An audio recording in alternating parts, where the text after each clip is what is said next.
So I hope you will really enjoy this interview that I did with my good friend Chuck Fager. He is a member of the meeting that I attend, the Quaker meeting that I attend, and he's a good friend. He has such an illustrious story, and in our interview, he talks about how his work in Selma with MLK led to him becoming a Quaker, and I think it is incredibly interesting. I'm really enjoying the interview as I edit it, which is like a rare thing. Usually, editing can be kind of boring. So I hope you enjoy it, and let me know what you think in the comments. And if you are interested in more interviews like this, let me know. Okay, well, let's go talk to Chuck.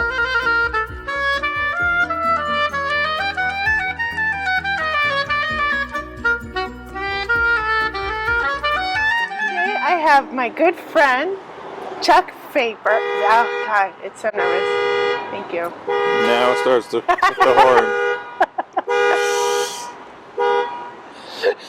horn. Today I have my good friend, Chuck Fager, with me. He is a member, he's a notable Quaker scholar, a writer, and also a peace and civil rights activist. So I thought it'd be really, really fun to have a conversation with him today. All right. Let me say a little bit about myself. Okay. First thing, I'm 82, which means I've been around the track a lot. I think of my life often as maybe a building where each year you put a new story on it. I mean, so like 82 stories high. And you might have noticed stopping by my house, I'm into clutter. So we got 82 cluttered stories. So it's a little tough making sense of that for a narrative. But there may be some base. One is that I'm the oldest of 11 in a family that was, at least initially, very, very Catholic, especially my mother, and was also military. That was my father. Bomber pilot in World War II, stayed in the Air Force after World War II. Still flew bombers, but didn't drop any bombs, thank God, because they were probably atomic bombs. Flying around with atomic bombs was all secret, so he didn't ever talk about that, but I figured that out. And the pillars, looking back down this 82-story monument to clutter, I see two things really standing out, sort of war and religion. I don't like it. That war is a big part of it. But you know what? You don't get to choose the time that you're born in. The U.S. was in World War II, and my father was risking his life every day flying bombers over Europe.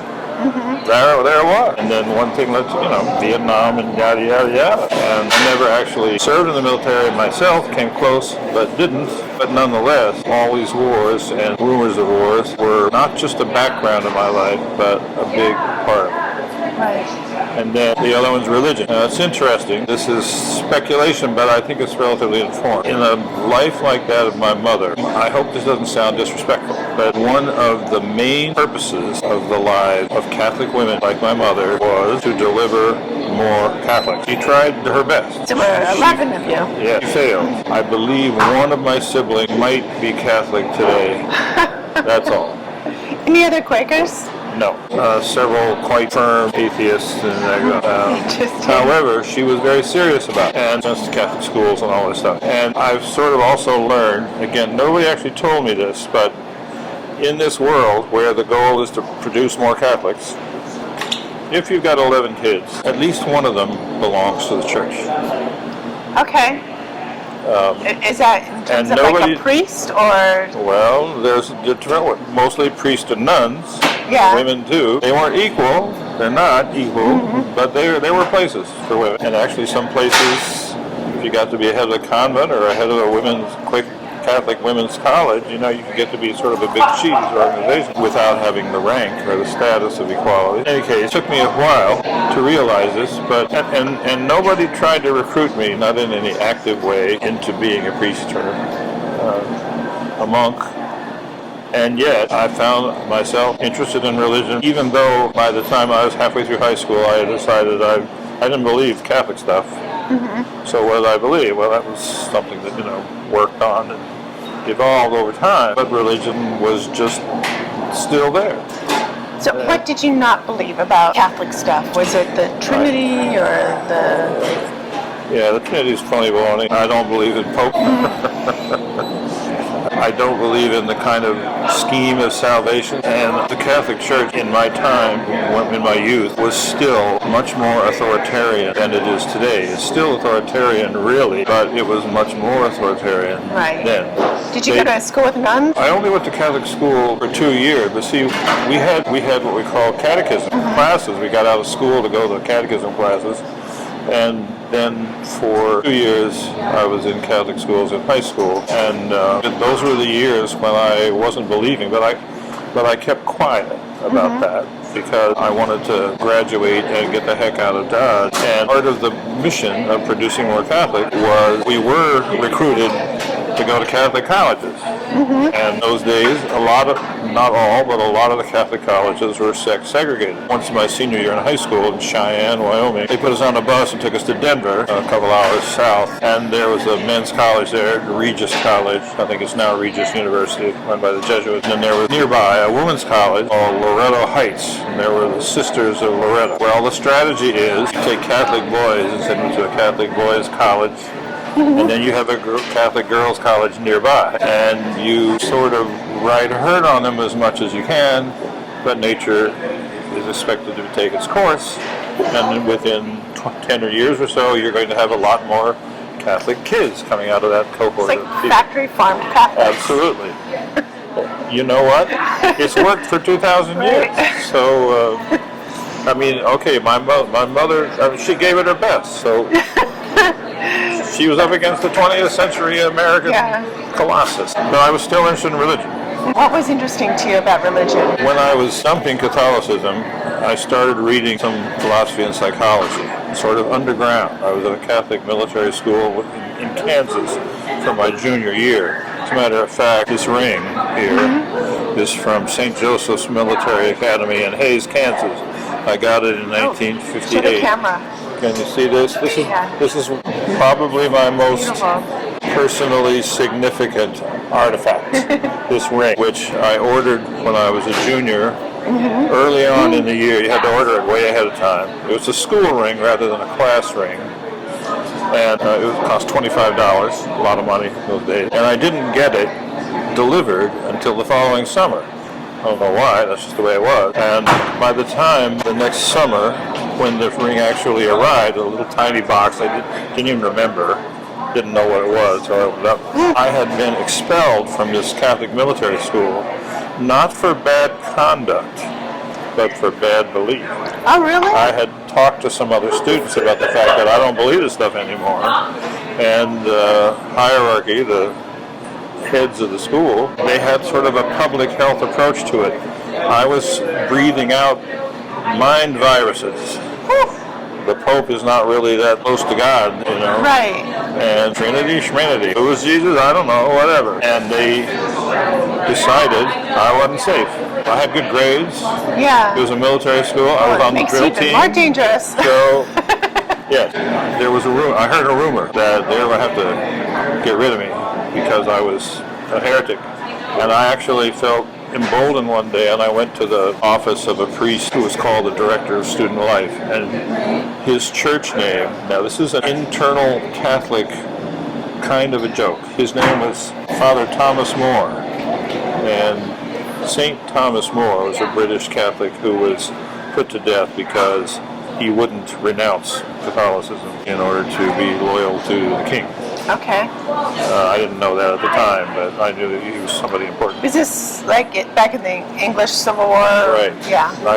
I don't know a lot about Thomas More except he lost his head and he wouldn't swear to the king over the Pope. Anyway, I went to him and said, "What is this?" And no, not to him, actually. I didn't stop at his, I went past his office to the office of the president of the school, Father Ludger. And I sort of marched right in and I said, "Sir, Father Ludger, I hear rumor that you guys are going to kick me out, and I want to know, is that going to happen?" He said, "Oh, no, we haven't even talked about such a thing. My goodness, you lion sack of baloney." They did actually do it. I mean, there was a letter. Yeah, and the letter said it was because you were a heretic? Yes. I came home. I went to this military school in Kansas. My family was at an air base in Puerto Rico, and they got transferred to Wyoming. And I joined them after the end of school. I stayed with a friend from school for a few weeks. And when I got home with the family, sat down at a table a little bigger than this with my mother. My mother says, I want to talk to you.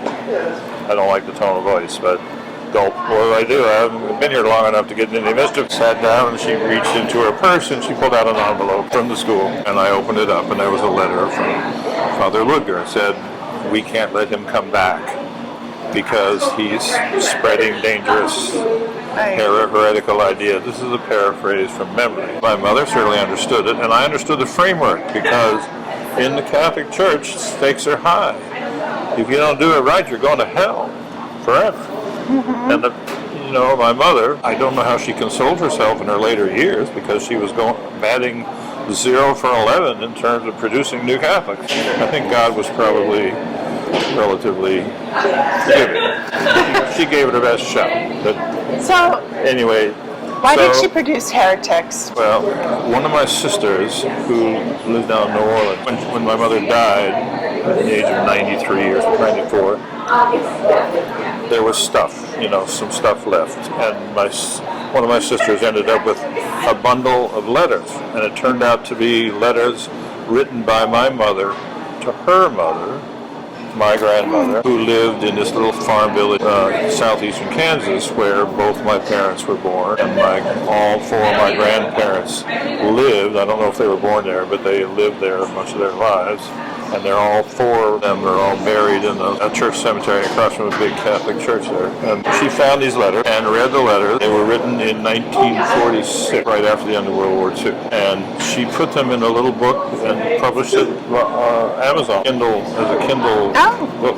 And so I got it. I lived in many different places when I was a child, a baby and an infant or a toddler, because my mother was sent here and there while my father was overseas. Mm-hmm. And in the end, my father was transferred to Hickam Airfield in Hawaii, and they had family housing at the base in Hawaii. That's where Pearl Harbor was, but I think across the bay or something. And so she had to go to Hawaii, where we could be together. There were 3 of us by then.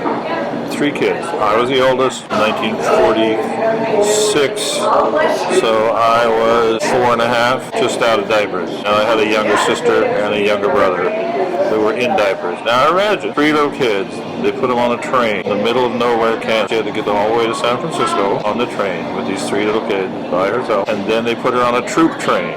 Didn't have troops on it because the war was over, but they still had a troop ship. Mm-hmm. Put her on a troop ship. Took several days to get to Hawaii.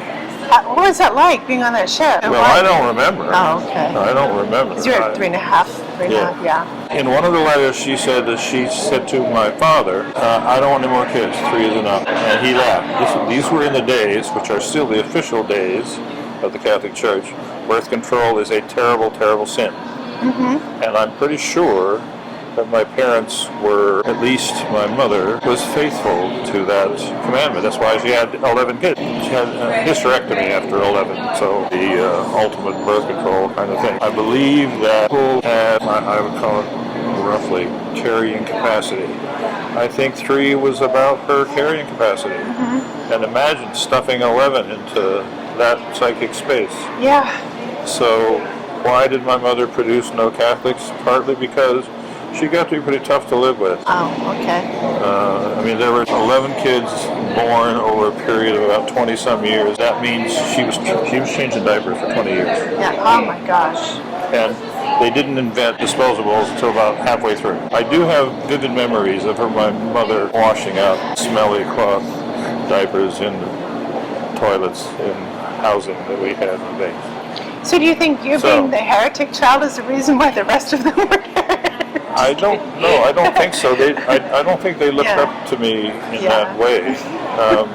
But nonetheless, I did set an example because, I grew up and all of a sudden I'm not a Catholic anymore. I'm not going around telling them you should quit Catholicism, but at least I don't remember doing that. They knew that it was possible. Yeah. So maybe. Right. Yeah. You created options. Yeah, and it was sad. She controlling, and I think she liked babies in a way that she once told me. She said we had a succession of cats. I said, yeah, kittens are so cute, but you know they all have a problem. They grow up to be cats. Right. So I kind of think that people should stop saying that they want to have a baby or they're going to have a baby. Like, you make a baby, but you have a child. You make a human. My daughter living across the street from me now is 57, and I have great-granddaughters in the state. Yeah. Who are, the youngest one maybe 80 years younger than me. So you got into Jung, right? I read Jung and Freud, and Freud, he wrote about religion. He thought it was all made-up self-gratification and self-comforting illusion. His book that I read is called The Future of an Illusion. He was pretty clear Jewish atheist. Okay, well, I can see a lot of the point. Jung, on the other hand, took religion seriously, but not literal. That's his phrase these days. He said that religious experience is a thing. I mean, lots of people have it. They don't all have the same thing. And who knows where it comes from? We don't know where. But we know that it's happened. And sometimes it can be dangerous. He dealt with, as a psychiatrist, lots of patients who had what they thought of as religious experiences, and it blew their personalities to pieces. I've heard of a thing called religious psychosis. Well, I just heard about it recently. And I didn't have those kinds of experiences, but I just felt there is something to that. Yeah. Jung, he drew a distinction between religion and the creeds. The creeds were human constructs trying to make sense of and control the impact of religious experience. Because, you know what? Hey, look at Gaza. You know what? You have Islam versus Judaism. Two ancient world religions. And good God, all the destruction that has come out of that clash. So it's not all oil, it's not all territory. They can't get rid of Islam and they can't get rid of Judaism. It's memes. I mean, like there's evolution by way of genes, but there's also evolution by way of needs or ideas, like controlling the ideas of society. And that's like what's going on, I think, with Israel and Palestine lots of other things. I don't want to pick on everybody. Judaism or Islam here, but the Crusades, 200 years of Christians trying to invade the Middle East and kick all the Muslims out so they could recapture the country where Jesus was born. Except 200 years later, or more later, they gave it up because they couldn't do it. They couldn't sing. But like even the schisms within the Quaker community, right, which are huge. For a small group as we are, yes, we make it up in determined vociferousness. After my mother presented me with this letter telling me that I was kicked out of the school, St. Joseph's Military Academy, I looked at the letter and she said, well, this is a moment of truth. This is a big moment for me. What was I going to say? What did you say? I took a couple deep breaths. I said, it's true. Ooh.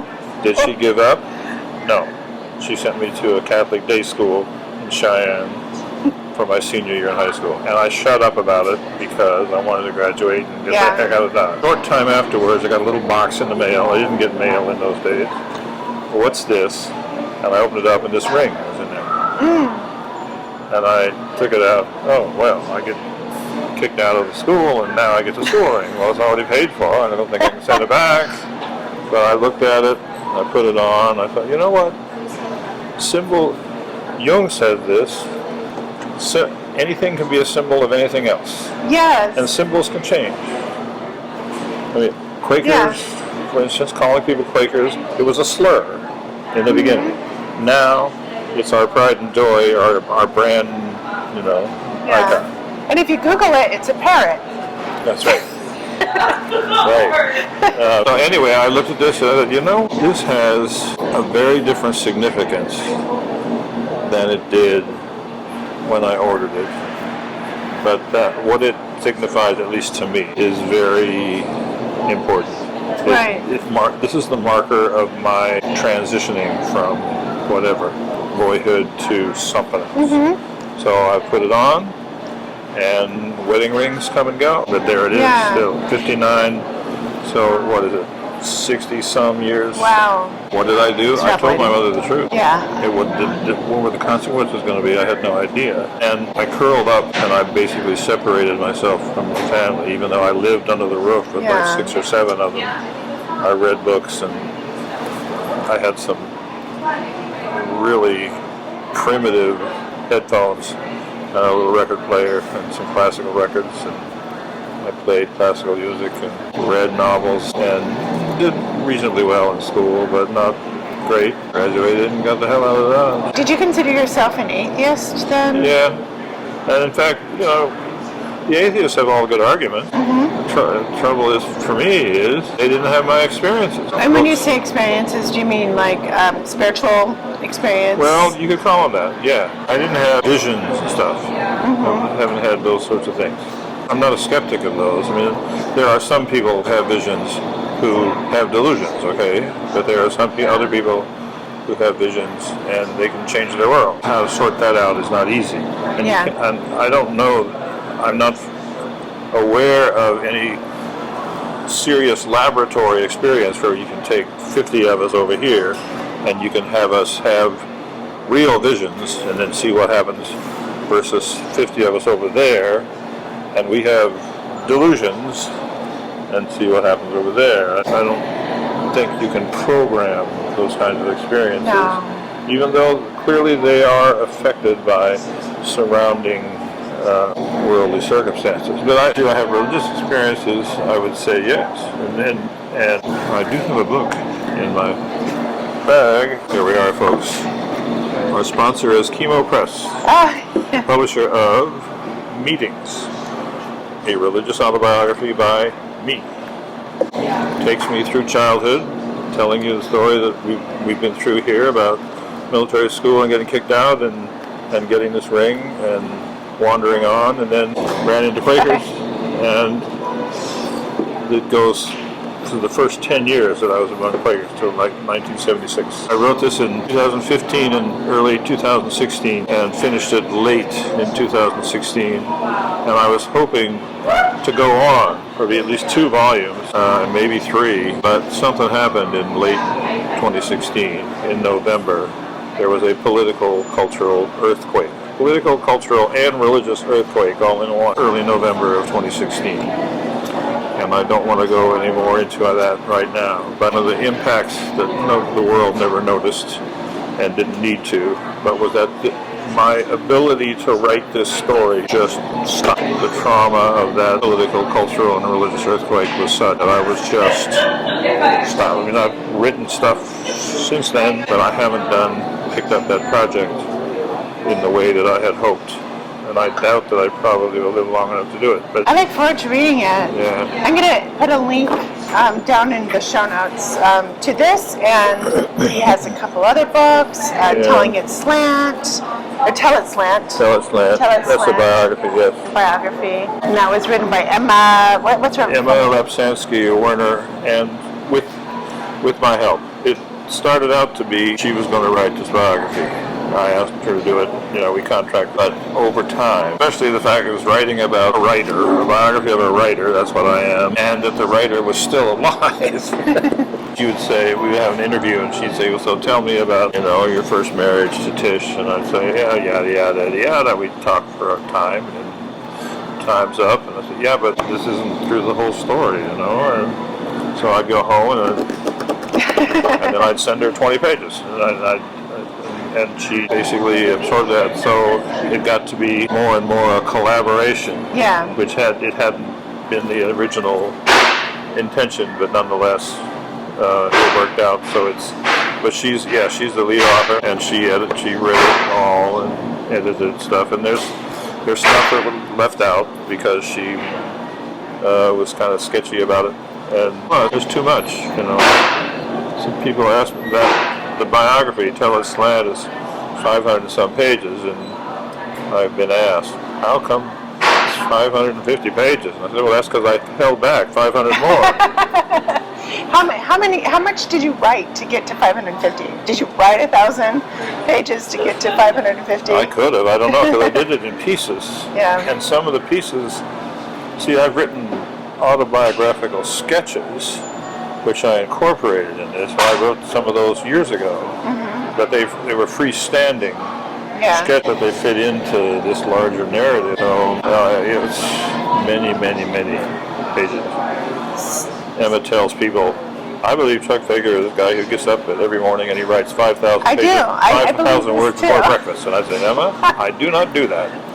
It sure looks like it. I think so. I think you're like Hamilton.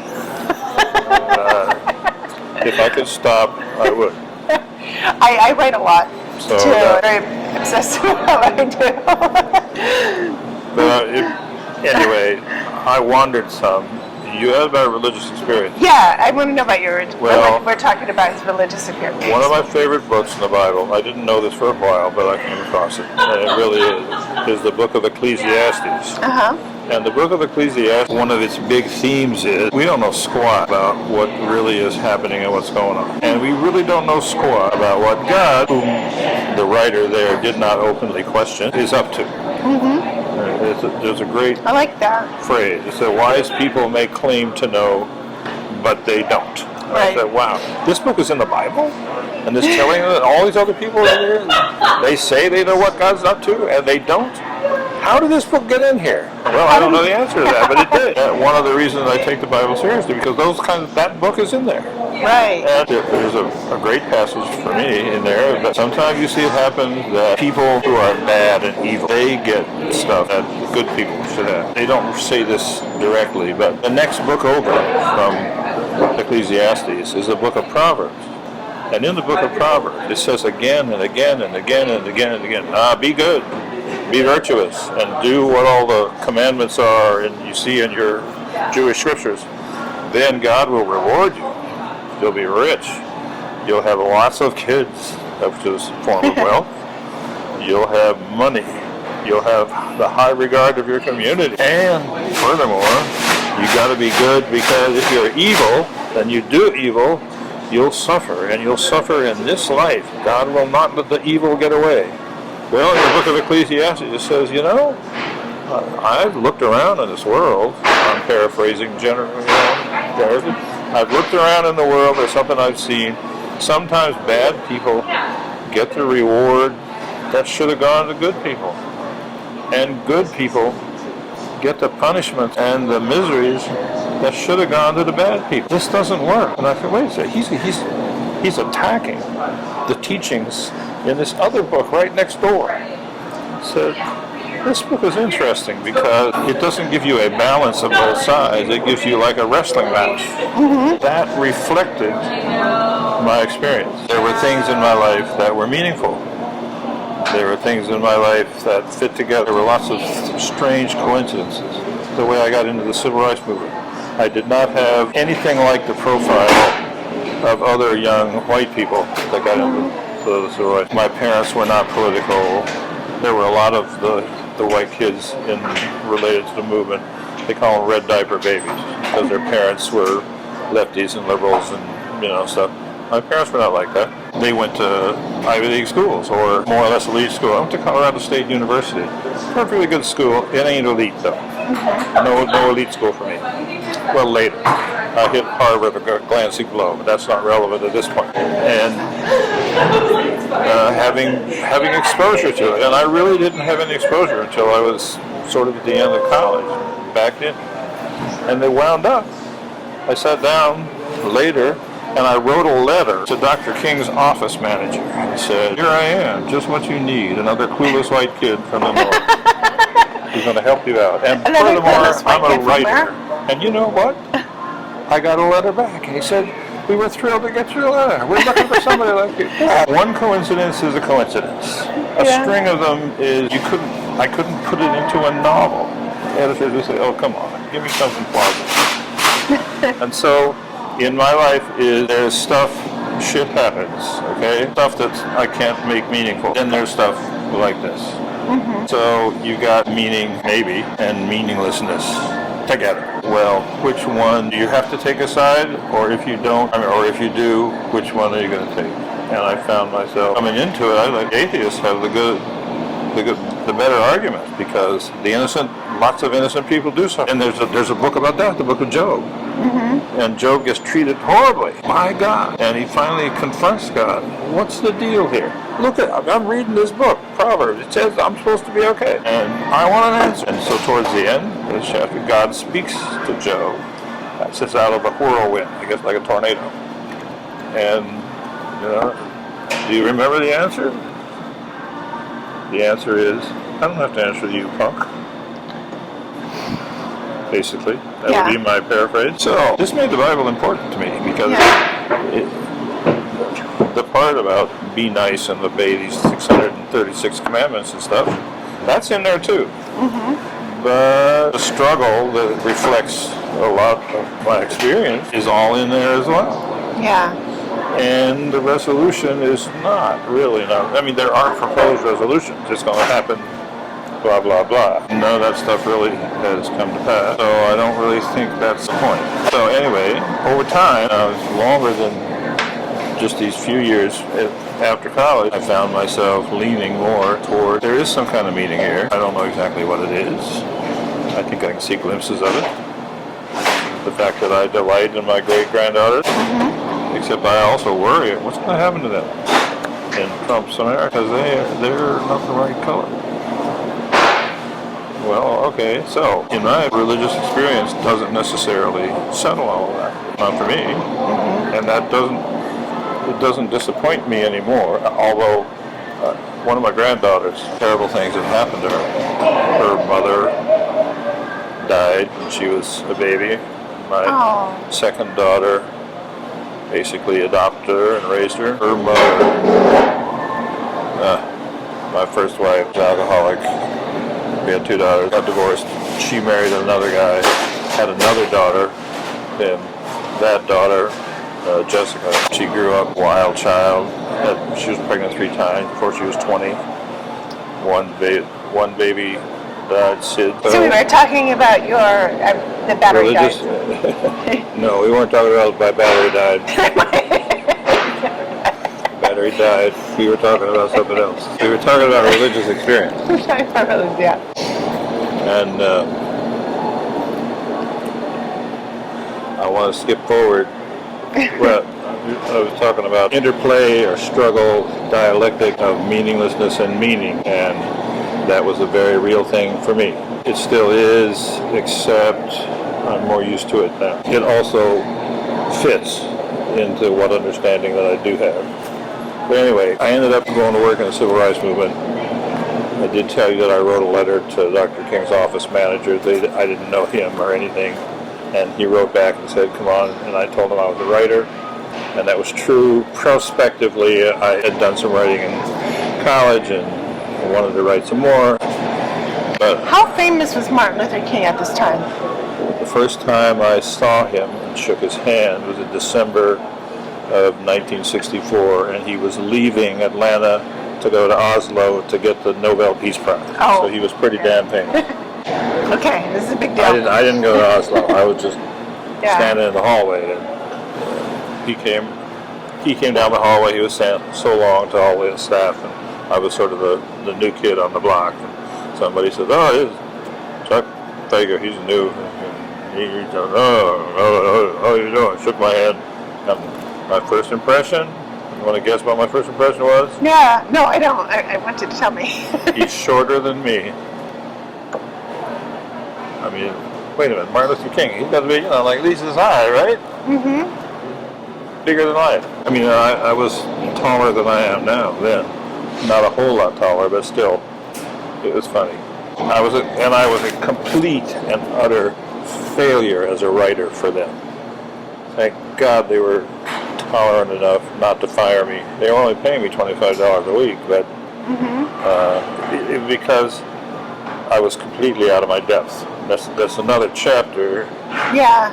But so what constitutes a failure? Like, were you just not? They gave me an assignment to write. Here's the first one. The first big assignment of writing that they really gave me.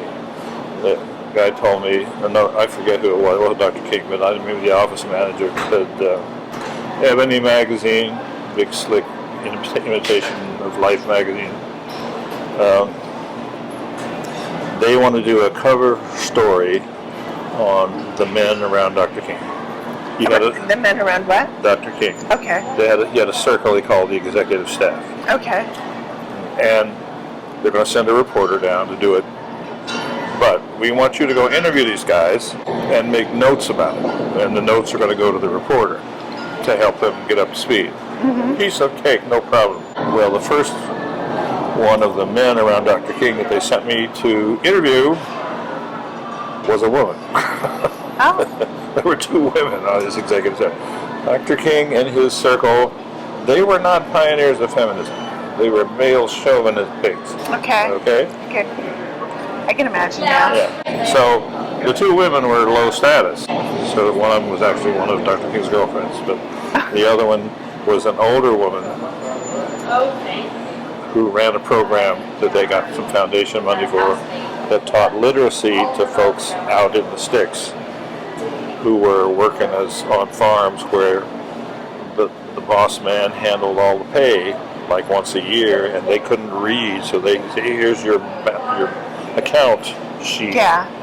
And they stole money from them. So when this woman taught them basic literacy, they did it using like bank account forms. Right. And so then they could go and say, no, this isn't right. You know, it should be plus instead of minus over here. And rather a liberating form of education. So her name was Septima Clark, and she had presence. Man, she had presence. And so they sent me to interview her. She was around, and I think they didn't have much for her to do. I think it was a low period in their school year. And so I went into a room, I guess sort of like a conference room, and just her. I mean, she's sitting there. You just can't hardly imagine how serious, no nonsense, no small talk, no bullshit. And I said, well, I had a notebook, had a pen, or something. Well, Mrs. Clark, tell me about yourself.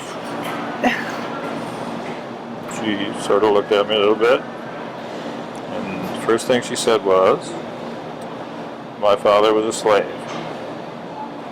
And that was like the ceiling opening and a bag full of bricks falling in on my head. Wow. Boom. I don't remember anything else. I went home that after work. I couldn't write a word. Wow. Except, you know what I wrote? I wrote a poem. Uh-huh. That didn't go over well. Yeah, I didn't really show it to them, but you know, it was published. It's in a book. Oh, there was a book of poetry, sure. I've got it still. And I called it Odd Meeting Mrs. Septima E. Clark.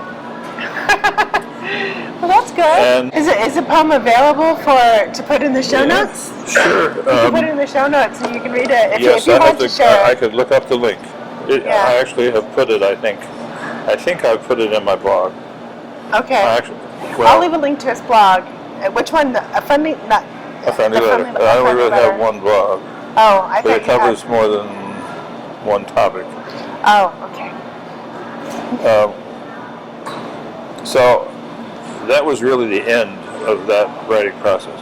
I got them to send me to Selma. They didn't fire me, but they sent me to Selma, and I told them, look, here's the deal.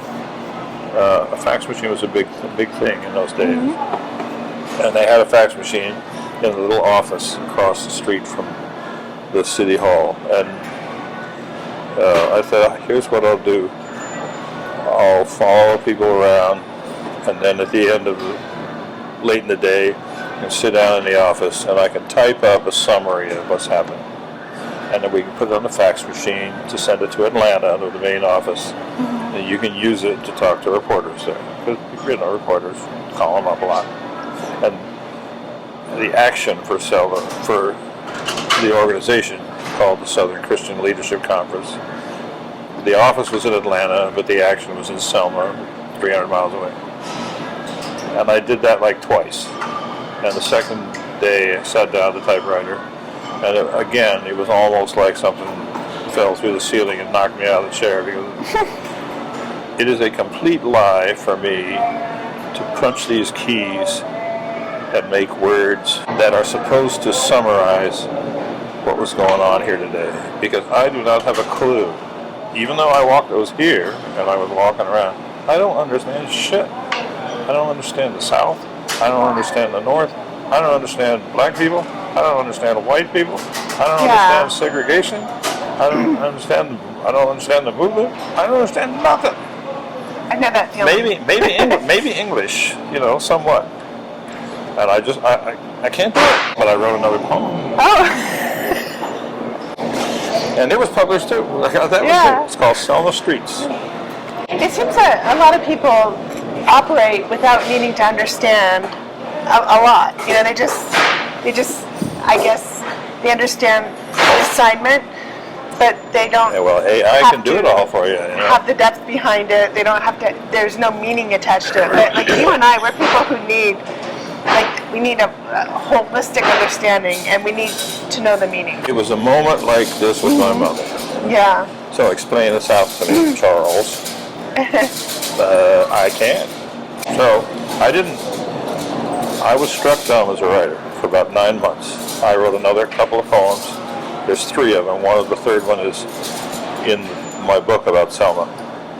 I wrote another one that got lost. It's too bad. And I didn't start writing prose again till the last few months of my time in Selma.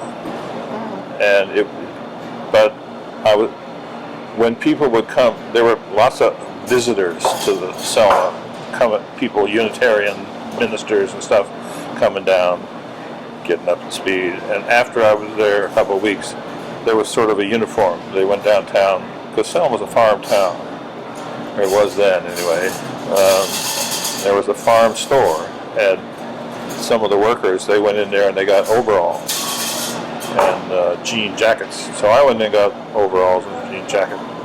And so then a guy from Boston comes down next week and sees me in overalls and a jean jacket and thinks I'm an expert. Oh, what are you doing for the movement here? Well, my standard reply became, I'm going to school. Okay. Yeah. That's what I'm doing. And I was learning stuff. But right. It's a big subject. Hello. Mm-hmm. I don't know much about it. Not near competence in it even today. And this was also religious stuff, because the very first civil rights mass meeting I went to was in Atlanta. There was a strike in a factory. Scripto pens. I don't know if you remember Scripto pens.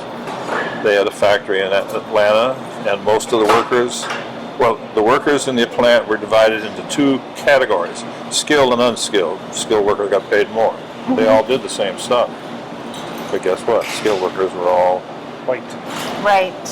And most of the unskilled workers were not only black, but they were women. And they went on strike. And Dr. King they had a rally to support him. Dr. King was supposed to come by. He didn't. But I heard this, and I went to the meeting. And as civil rights mass meetings go, it was pretty bad. But it was the first one I'd ever seen and heard. I was just carried away. Wait a minute. These folks were singing hymns. Only they were singing, soul hymns. Mm-hmm. And they were singing what they call freedom songs, which are mostly, unless they were original, they were adapted from hymns. And there was a spirit there that just practically carried me away. I walked out of there and I said, I got to be part of this. I don't know how to find my way in, which I did. This was before I actually went to work with them. There was a spirit there. Now, the civil rights movement was not perfect. The spirit came and it went. It says in the Gospel of John, the spirit is like the wind. It blows where it wants to. Mm-hmm. And you hear the sound of it, but you don't know where it's coming from, and you don't know where it's going. You know what? That fits my experience. We can go into that later. But I like that analogy, because I've often thought of it as more like water. It just that's also another symbol of it. But yeah. And Anyway, I was there in Selma this winter, spring, summer, and then into the fall. After the peak of the civil rights movement activities, things got to be kind of quieter, but the matter of the Vietnam War, it blew up. That's when it blew up, was that year. And it got to be more and more, and I was draft age. And I had been in college where you got deferments, but I wasn't in college anymore. Mm-hmm. Well, what am I going to do about this? And I hadn't paid any attention to this. I was raised in a military family. USA good, everybody else bad, or tolerable. Right. But then I started paying attention to the Vietnam War and got some stuff and studied about it. And you know what? It was all based on lies. Wait a minute, plus, I was learning nonviolence from Dr. King. Mm-hmm. We made a difference in Selma, nonviolently, and there had been Civil War battles around Selma, lots of killing and stuff, and the traumatic, the intergenerational trauma of that Civil War was visible all around. It still is, 50 years, 60 years later. And then one day, I rented a room from one of the leading ladies of the Selma movement, Mrs. Boynton. She was a middle-class lady. She had a house on the street corner in a middle-class black neighborhood. And I lived there with my first wife, Tish. And one day, Mrs. Boynton was out. There was a knock at the door. And Tish went to the door and opened the door, and she saw two white girls there. She jumped back because this was a black neighborhood. Mm-hmm. White people in the neighborhood, they were potential trouble. But when they opened their mouth, they didn't have southern accents. So she relaxed a bit because they were probably not people from town. Right. Going to do something bad. And she started talking to them, and it turns out that they were members of the first group of students at a brand new experimental Quaker college, which it was based in Long Island, New York, and it believed in something called study travel. Mm. And the curriculum was organized not around subject matters, but around problems. Mm-hmm. And racism and segregation was one of the problems. And they had two or three VW buses. They filled up one of the buses with some students, and they sent them all the way down. And this was to Selma, 1965. 1965. So, what do they look like? Like, were they? They were college white girls. College white, they're not like beatniks or. Well, they were bohemian leaning. Yeah. Okay. Except Tish talked to them. I didn't pay much attention. I don't remember why I didn't, but I didn't. But she was thrilled to talk to them. They hit it off very well, and she invited them to come back. And by the way, Selma is not much fun if you're not having a civil rights movement there. And so that evening, the whole bunch of them came over in the VW bus, where they had a couple of staff people and all that. We sat around, and they told me about the school, and they said that Quakers don't believe in war, and so we have people working here that are conscientious objectors to the draft, but they don't want to go into the war and fight. And actually, when I had learned about the Vietnam War some months earlier and discovered it was a bunch of lies, I said to one of the other civil rights workers, what am I going to do about this? I don't want to go fight for that. And besides which, learning from Dr. King, fighting is not a good way to solve problems anyway. Mm-hmm. And he said, well, you can file to be a conscientious objector. And I said, what's that? And he said, there's an office in Philadelphia, the Central Committee for Conscientious Objectors, and they have information for you. So I looked them up, or maybe I called them up, and yeah, they had a handbook for conscientious objectors. It cost 50 cents. I had that much. It's on, not the exact same one, but one of them, they had to revise it frequently. Mm-hmm. And that's one of the books that shaped my life. Oh. So I ended up filing, and they approved me. That you had to apply, and they had to decide if you were sincere enough. And there's stories that go into that, but we can skip those. But So I had been approved to be a CO. Then you had to go do work that was civilian, but was approved by the government as being sort of in the national interest. Right. For 2 years instead of the draft. And so I needed to find a job, and I hadn't found one. But these kids and their minders, 2 guys, a faculty member and one of the assistant directors, were there, and they told me that they had some COs working for them, and their boss told them they might be interested in more. Hey. And one thing led to another, and soon enough I was working for them. And did they have? But wait a second. I'm sorry. There's no Quakers in Alabama. Damn near none. There is a meeting in Birmingham, but that's really all. So Quakerism came knocking on my door. Yeah. I mean, that kind of reminds me of. Put that in your novel. That reminds me of like the Dismal Swamp, where the Quakers just started. There's swamps nearby. Yeah, but tell a story like, who was the first one who settled there? Was it Edmondson or? Oh gosh, Edmondson. But then George Fox just showed up. 1672, yeah. and then some of those showed up, and then you had a Quaker community, but like weird stuff. I need to make a little correction. So Edmondson was not the first Quaker in the Albemarle. It's commonly believed that it was Hannah and Henry Phelps who first settled in the Albemarle, and they were there for some time, and then George Fox just kind of showed up, and it was weird, like that he would know that they were there, and he showed up, and that was cool. And then later Edmondson showed up. Edmondson, who was like the leader of the Irish Quakers. And it almost seems kind of mystical that they found each other this way. But I've been reading a little bit about it, and it seemed like there might have already been a Quaker community. There were already a couple Quakers there. Like there was the Nicholson family and maybe the Shattuck family. And that's all I know. If you know more about it, please leave a comment down in the comment section, and we can all be more educated. Thank you. We ended up going to Long Island, because that's where they were headquartered, in like February of 1966. And my conversion experience to Quakerism, the best metaphor for it is a shoe. A shoe? Yeah. So some people have visions. I went from having had to live with religious shoes that really, really, really didn't fit my feet.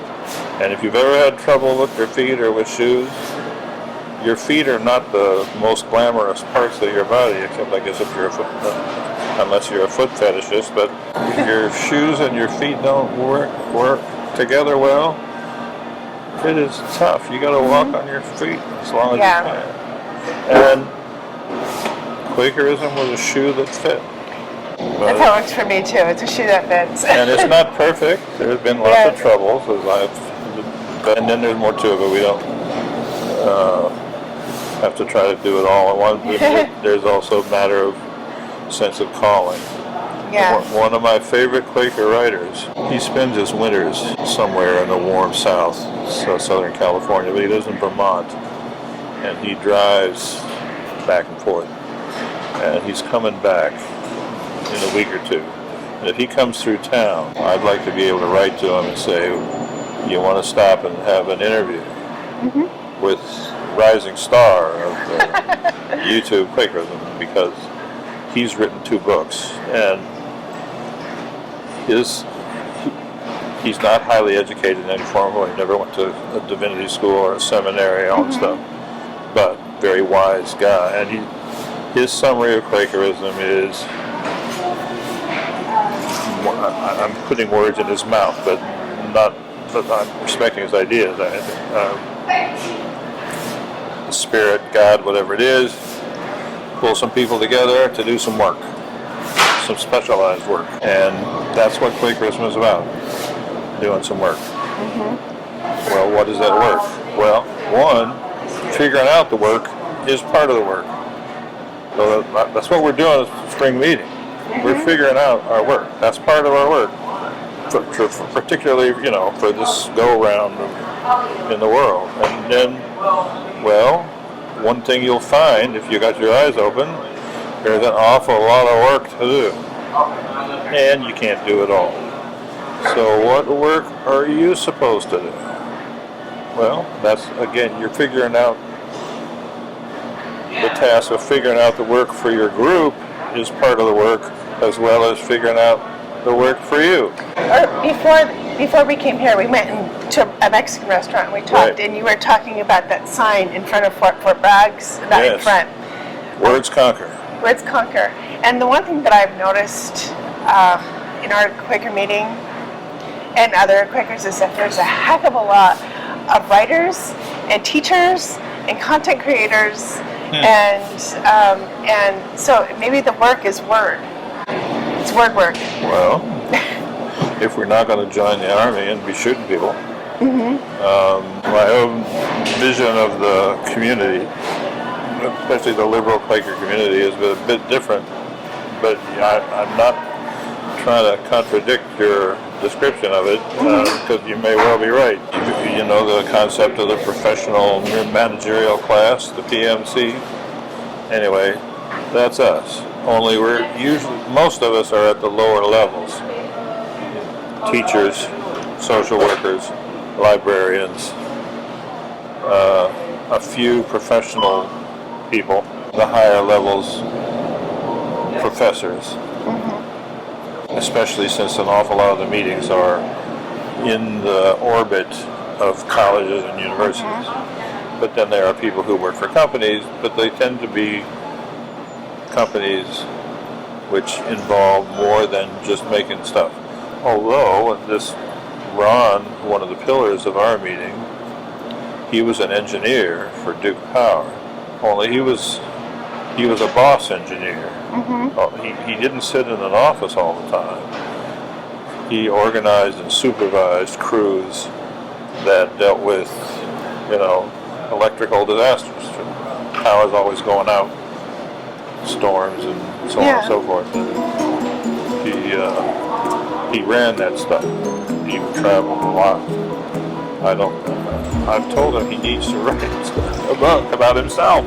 His children are bards. They're literal bards, though. That's right. Both children. Like, his daughter is part of the Chatham Rabbits, and his son has a hometown holler. That's right, a podcast, yep. Like, they're literal bards. All right, we're going to conclude this video right now, but thank you so much. Thank you all for coming and sitting through this craziness.